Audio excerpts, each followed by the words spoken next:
Let's Mike News at 7. Let's Mike News at 7 समाचारों में मैं हूं महेश सिंह। इंफोसिस के संस्थापक एनआर नारायण मूर्ति और उनकी पत्नी सुधा मूर्ति ने कर्नाटक के सोशल एंड एजुकेशनल सर्वे में हिस्सा लेने से इनकार कर दिया है।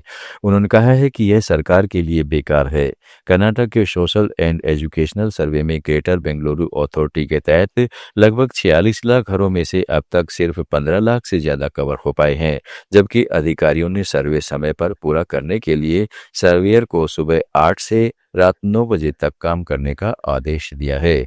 ये सर्वेयर लंबे घंटों की थकान और लोगों की असहयोगी प्रतिक्रियाओं से जुड़े हैं। कई घरों में कई बार जाना पड़ रहा है, लेकिन नोटिस भी मिल रहे हैं।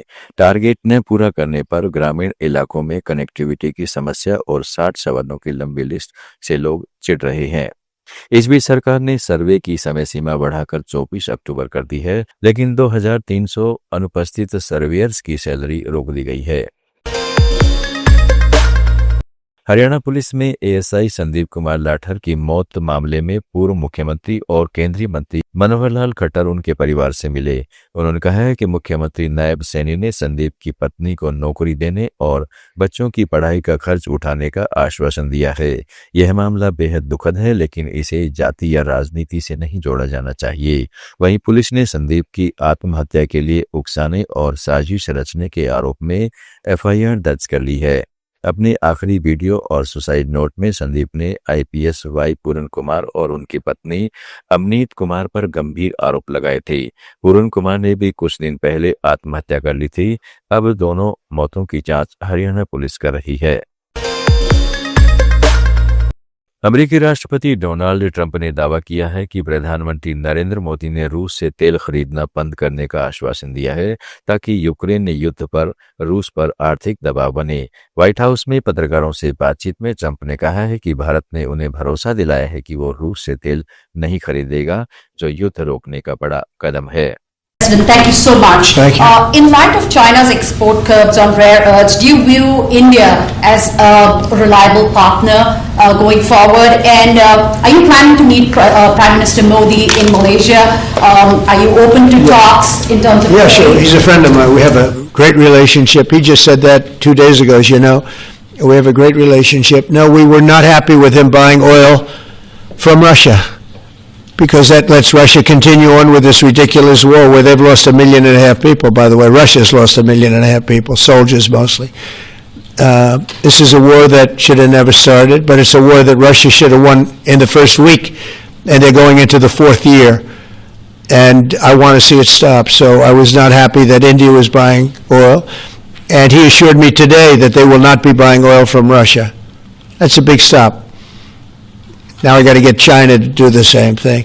You know, that is relatively easy compared to what we just did over the last week in the Middle East. Middle East was 3,000 years, and we got it done. This is 3 years, and I think we'll get it done. I think that President Putin, I think he wants to get it done. We'll see. There's a great animosity between him and Zelensky. You probably have noticed, right? And it's, I think it's hurting the process. Yeah, please. Mr. President, thank you. Curious, why did? हालांकि भारत ने इस दावे का स्पष्ट जवाब दिया है। विदेश मंत्रालय के प्रवक्ता रणधीर जायसवाल ने कहा है कि भारत तेल और गैस का बड़ा आयातक है और हमारी नीति उपभोक्ताओं के हितों की रक्षा करने पर केंद्रित है। ऊर्जा बाजार की अस्थिरता में हम स्रोतों को विविधीकृत कर रहे हैं और अमेरिका के साथ ऊर्जा सहयोग बढ़ाने पर बातचीत जारी है। इसी बीच कांग्रेस नेता राहुल गांधी ने एक्स पर लिखा है कि पीएम मोदी ट्रंप के दावों पर चुप हैं, क्योंकि वे ट्रंप से डरे हुए हैं। इस बीच रूस भारत का सबसे बड़ा कच्चा तेल सप्लायर बना हुआ है, जिसने सितंबर में भारत के कुल तेल आयात का 34% हिस्सा पूरा किया। केबलर के आंकड़ों के मुताबिक भारतीय रिफाइनरियों ने जून और सितंबर के बीच रूसी तेल खरीद में 45% की कटौती की, फिर भी शिपमेंट में बढ़ोतरी देखी गई है। ब्लूमबर्ग के अनुसार रूस ने 12 अक्टूबर तक के 4 हफ्तों में 3.74 मिलियन बैरल प्रतिदिन तेल का निर्यात किया, जो 28 महीनों में सबसे अधिक है। एशिया को कच्चे तेल की आपूर्ति बढ़ने से रूस का साप्ताहिक निर्यात मूल्य 1.49 अरब डॉलर तक पहुंच गया, जो एक साल में इसका उच्चतम स्तर है। ये थी अब तक की खास खबरें। अगला न्यूज बुलेटिन होगा 8 बजे। जुड़े रहिएगा लेट्स माइक के साथ।